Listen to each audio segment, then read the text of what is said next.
Akateli, Achekai, Anokai. Ibe om nanani wa ibe om nanani anduye. Nyogote nyogomanda andilula, c'est de la qualité. Nyogote nyogomanda andilula, c'est le numéro 1. Sokononala, abe mana mana, halikene malala, abe mana mana ke. Ukasi manko, c'est recommandé. Ukasi manko, c'est de la qualité. Andi Baratelima, Chenuma, Somota Matemedia, Andi Baratelima, Telima, Wadaka di Tro. So don't know la fiera, Petiri ke la fiera. Ibe om nanani Mali on severa. Andu intérieur, indox, andu extérieur, exdox, Somota Matemedia do. Anisi mankol, Abara no kanyine, Abeja teliala, Abika so nuya, Somota Matemedia. Bara no kanyi, ibi bara no kanyi. Sogo no tani, kene mata, abara no kanyi. Ibi ibi ibi ibi ibi ibi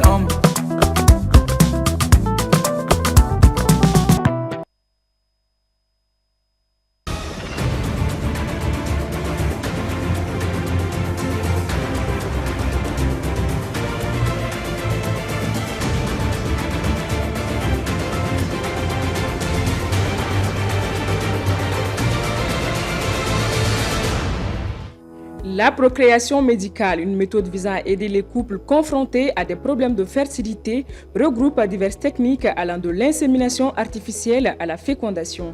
Plus de détails dans ce journal. Coupe du monde U17 Qatar 2025. Les Aiglonnais font une entrée en lice réussie face à la Nouvelle-Zélande.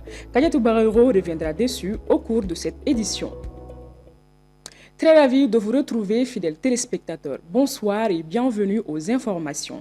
Au Mali, un pays riche en culture et tradition, certaines pratiques suscitent l'inquiétude chez les autorités et la population. En dépit des efforts de sensibilisation, des comportements jugés contraires aux bonnes mœurs continuent d'exister dans le pays.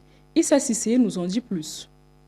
Les comportements contraires aux bonnes mœurs englobent divers actes très souvent jugés indécents dans l'espace public. Ces pratiques soulèvent des fois des interrogations sur l'évolution des normes sociales et l'influence de la modernité sur nos valeurs. Les bonnes mœurs dans nos valeurs sociétales, je pense que nous devons les préserver parce qu'en réalité, nous sommes identifiés à travers certains comportements, certaines cultures que nous ne devons pas vraiment laisser au profit d'une autre culture. Nous sommes vus par rapport à un certain nombre de caractères et ces caractères-là sont innés à nos propres cultures, dans nos mœurs. Nombreux sont les citoyens qui adoptent la plupart du temps des conduites qui n'honorent point la société et la majorité vient du milieu juvénile. Nous les jeunes, on doit vraiment revoir notre style vestimentaire et aussi se comporter bien sur les réseaux sociaux afin de respecter nos valeurs.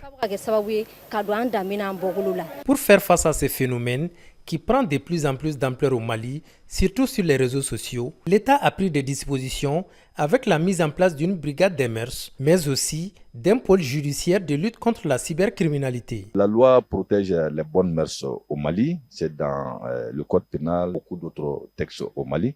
Il y a même une structure qui a été créée donc pour la protection des bonnes mœurs, donc la brigade des mœurs. En dehors de la brigade, il y a tous ceux qui détiennent d'une autorité policière, notamment les différents commissariats de police, dont tous les agents de police peuvent aussi le faire, la justice aussi. Voilà. Donc, mais un citoyen, simple citoyen, n'a pas le droit de s'ériger en défenseur des mœurs. En plus de ces mesures adoptées par l'État, il est important, voire nécessaire qu'on retourne à la source en inculquant certaines valeurs aux jeunes générations sur lesquelles nos sociétés étaient autrefois fondées. C'est les parents qui ont démissionné. Quand on prend par exemple le développement psychologique de l'enfant, l'enfant naît d'abord à côté de ses parents, proprement de sa maman. Après ça, c'est l'éducation au niveau de la société, au niveau de ses pères. Mais maintenant, chacun dit que son enfant est pour lui. Aucune autre tierce personne n'est imprégnée de la situation. Les pratiques contraires aux bonnes mœurs demeurent un défi pour la société malienne. Entre tradition et modernité, les chemins vers un équilibre harmonieux restent complexes. Mais l'engagement citoyen semble être la clé pour relever ces défis. Restons dans le registre sociétal, cette fois avec un peu d'espoir. La procréation médicalement assistée est une procédure qui permet aux couples ayant des problèmes de fertilité d'avoir des enfants. Elle peut se faire en plusieurs étapes, allant de la technique simple jusqu'à celle dite complexe. Et là, il peut s'agir de l'insémination artificielle ou même de la fécondation in vitro. Reportage de Astanso et de Moussa Niang. La procréation médicalement assistée, l'ultime solution pour enfin entendre les pleurs d'un bébé.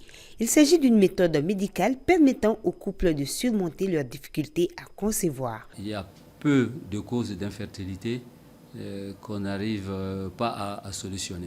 Notamment avant, les femmes par exemple qui avaient des problèmes tubaires, les hommes qui avaient des problèmes de sperme aussi, ou d'autres conditions en fait, ou tout simplement des infertilités inexpliquées. Avec les procréations médicalement assistées, on arrive à trouver des solutions à tout ça. De la méthode la plus simple aux techniques les plus complexes, la procréation médicalement assistée se déroule en plusieurs étapes. Quant à la fécondation in vitro, elle obéit à des protocoles stricts. Le plus simple, c'est l'insémination artificielle tout simplement, qui en gros consiste à stimuler l'ovulation de la femme quand même, à surveiller cette ovulation jusqu'à la déclencher. Et le jour où on déclenche son ovulation, on prend les spermes du mari en même temps, on les travaille au labo, on l'améliore et puis on injecte dans l'utérus. Ça, c'est un procédé simple. Après, il y a des situations qui ne répondent pas favorablement à cette technique qu'on appelle l'insémination intra-utérine. Maintenant, on passe vers la fécondation in vitro. Justement, pour capaciter les spermatozoïdes et réduire les risques d'échec, tout un processus est mis en place par le médecin traitant. Elle a provoqué l'ovulation. Donc, quand elle ovule, évidemment, l'ovocyte, comme naturellement, il passe par la trompe pour rencontrer le spermatozoïde qui est là, normalement. Quand dans la chambre, on éjacule, l'homme éjacule ici. Les spermatozoïdes, ils montent. Le même jour, la femme ovule, les ovocytes rentrent dans la trompe, ils viennent se rencontrer quelque part ici. OK? Pour former l'embryon qui, au bout de 5-6 jours, vient s'implanter dans l'utérus. Maintenant, pour les cas où il y a un problème de sperme, mais pas très prononcé. Donc, qu'est-ce qu'on fait? On essaie de concentrer le peu qu'il y a et de les rendre mobiles et un peu fécondants avant de les mettre dans l'utérus. Bien que la médecine ait connu des avancées significatives dans le traitement et la compréhension des causes de l'infertilité, le professeur Diarra appelle néanmoins à la vigilance. Chez les hommes, on retrouve beaucoup de cas d'azospermie ou d'atteinte très avancée du spermogramme qui sont dus à la bilharziose tout simplement, par exemple, ou les oreillons, tout ça.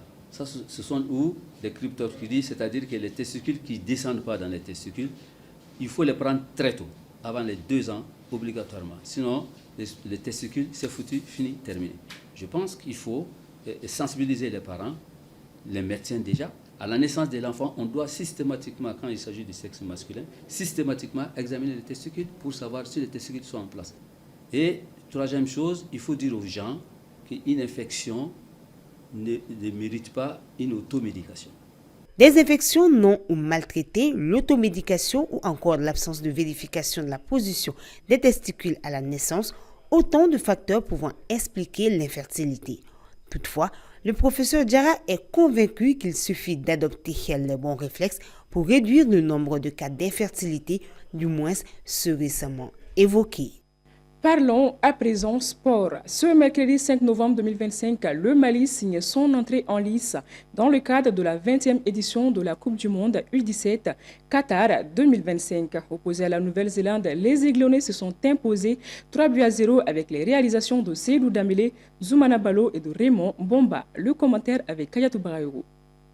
Toujours attendu dans cette compétition avec son statut de favori et surtout de la sélection africaine qui réussit le mieux dans ce tournoi, le Mali affrontait la Nouvelle-Zélande pour le compte de son premier match. Adversaire abordable sur le papier, les coéquipiers du capitaine Tchemoro Berté voulaient éviter le piège des premiers matchs avec son lot de pression et de stress. Après les 5 premières minutes où ils étaient crispés à l'idée de disputer une Coupe du Monde dans leur jeune carrière, les poulains du sélectionneur Adama Djifla Diallo se libèrent au fil du temps et développent leur jeu. Après quelques tentatives de Zoumana Balo et Raymond Djikoura Bomba, Seydou Dambélé, le leader technique du groupe, prend les choses en main. Et sur une combinaison avec Zoumana Balo, il conclut magnifiquement à la 17e minute de jeu. Les Aiglonnais maîtrisent leur sujet et regagnent le vestiaire sur ce score d'1-0. De retour des vestiaires, le Mali continue sur sa lancée et aggrave la marque à la 55e minute. Cette fois-ci, le buteur Seydou Dambélé se transforme en passeur pour Zoumana Balo, présent dans tous les bons coups. Véritable métronome, le Messi malien continue de distiller les passes. Mais Raymond Djikoura ne retrouve pas son instinct de buteur. Entre-temps, la Nouvelle-Zélande continue de subir. Mais à la 78e minute, Raymond trouve enfin le fond des filets pour le 3e but malien. Les Aiglonnais gèrent la suite des événements et l'emportent sur ce score de 3-0. En bonus, Zoumana Balo est désigné homme du match. Déjà, c'est ce qu'on avait préparé. Il fallait bien commencer. Déjà, on savait déjà l'adversaire en face qui, dans le tirage, on était supérieur et donc il fallait respecter ce statut de favori du groupe, au moins pour bien entamer le tournoi. Déjà, nous, le Mali, il est 3e mondial sur l'édition précédente. Donc, comme vous l'avez dit, l'ambition elle est grande, mais on va aller match par match. On a gagné celui-là, on a marqué 3 buts, on n'a pas encaissé de buts, c'était très important. Et on va essayer de gagner le 2e match pour rapidement se qualifier pour le second tour. Elle va être compliquée, l'adversaire, elle a gagné aujourd'hui, l'Autriche a gagné, ça va être compliqué. Mais nous, l'objectif, ça va être de gagner et qualifier rapidement. C'était le scénario rêvé pour les Aiglonnais qui aspirent à représenter de la meilleure des manières possibles le continent africain en général et notre pays en particulier, comme ce fut le cas dans le passé. Avec une médaille de bronze glanée lors de l'édition précédente en Indonésie, avec la bande des Sékou Kone, Ibrahim Diarra Kaka, Mahmoud Bari ou encore Amirou Makalou, sous la houlette du sélectionneur Soumaïla Koulibaly, Seydou Dambélé Messi, Raymond Djikoura Bomba ou encore Ibrahim Diakité auront à cœur de rééditer l'exploit de leur prédécesseur et pourquoi pas faire mieux. Pour ce faire, ils devront sortir une nouvelle performance de haut volet pour le compte de leur 2e sortie en phase de groupe face à l'Autriche, prévu pour ce samedi 8 novembre, histoire d'asseoir un peu plus leur suprématie et surtout lancer un message à l'endroit des autres adversaires qui se dresseront sur leur chemin. Pour rappel, 48 équipes de 6 confédérations s'affrontent pour récupérer le titre à l'Allemagne. Toutes les rencontres se disputent au Khalifa International Stadium et ses 8 terrains annexes. C'est la première édition avec autant d'équipes et la première à passer en version annuelle. Dans la suite de ce journal, place maintenant à l'actualité internationale. Voici les brèves signées Astonso. Au Soudan, les forces de soutien rapide ont accepté une proposition de trêve humanitaire venue du groupe médiateur dirigé par les États-Unis et baptisé Quad. L'accord intervient plus d'une semaine après la prise de la ville d'El Fasher, assiégée depuis plus de 18 mois. En réponse aux aspirations et aux intérêts du peuple soudanais, les forces de soutien rapide affirment leur accord pour entrer dans la trêve humanitaire proposée par les pays du Quad. La Cour pénale internationale a confirmé ce jeudi les accusations de crimes de guerre et de crimes contre l'humanité portées contre l'Ougandais Joseph Kony. Il a été jugé responsable de 29 chefs d'accusation par 9 juges de la CPI. Il s'agit de meurtres, d'esclavage sexuel et de viol, entre autres, des actes commis alors qu'il était à la tête de l'armée de résistance du Seigneur. La défense de Joseph Kony a fait valoir que la procédure a violé les droits de leurs clients à un procès équitable. L'audience de confirmation de charge, à leurs yeux, n'aurait pas dû avoir lieu du tout en raison de l'absence de l'accusé. L'ancien ministre égyptien du Tourisme et des Antiquités a été officiellement élu ce 6 novembre à la tête de l'UNESCO, malgré quelques critiques en son encontre. En effet, des associations de défense du patrimoine reprochent à Khaled El Hani de ne pas avoir su protéger les trésors culturels de son pays, tels que la Cité des Morts du Caire. L'homme de 54 ans succède ainsi à la Française Audrey Azoulay. A noter que le scrutin solennel ne constitue qu'une formalité après que le Conseil exécutif ait recommandé le 6 octobre la candidature de El Hanani face à celle du Congolais Firmin Edouard Matoko à une écrasante majorité, 55 voix contre 2. Les autorités libanaises ont levé l'interdiction de voyager et réduit la caution du fils de l'ancien dirigeant libyen Muammar Kadhafi, fixée alors à 11 millions de dollars en mi-octobre. La caution pour la libération d'Hannibal Kadhafi a finalement été réduite à environ 900 000 dollars. Des échanges au Liban entre la délégation libyenne et les autorités de Beyrouth ont favorisé ces avancées. La Libye a officiellement demandé la libération d'Hannibal Kadhafi en 2023, évoquant la détérioration de son état de santé après une grève de la faim. C'est tout pour cette édition que j'ai eu le plaisir de présenter. Je vous dis à très bientôt tout en vous souhaitant une très bonne suite des programmes sur Advance TV. Bonsoir.